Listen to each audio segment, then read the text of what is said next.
வினை தீர்க்கும் வியாழனன்று விதைத்தவன் காலடியை வணங்குவோம். துன்பம் நீங்கி இன்பம் கிடைக்கும். மிகவும் மகிழ்ச்சியான செய்தி உன் வேடி தேடி வரப்போகிறது.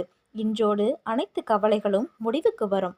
நீ உன் வாழ்வில் நிம்மதியாக இருக்கப் போகிறாய். நீ கேட்ட விஷயம் கிடைக்கப் போகிறது. ஆனால் எனக்கு நீ தட்சிணை கொடுக்க வேண்டும். அந்த தட்சிணை என்பது நம்பிக்கை, பொறுமை என்பது மட்டுமே. நான் சொல்லும் வார்த்தைகளை நீங்கள் எத்தனையோ முறை கேட்டிருப்பீர்கள். ஆனால் ஒரு பயனும் இல்லை. நீங்கள் ஆழ்மனதில் என் சொல்லை நிறுத்தாமல் அலட்சியம் செய்கிறீர்கள். நான் உங்கள் வாழ்க்கை கதையை எழுதும்போது மற்றவர்களை பற்றி ஏன் பயப்பட வேண்டும்? அவர்களால் உங்களுக்கு எதுவும் செய்ய முடியாது.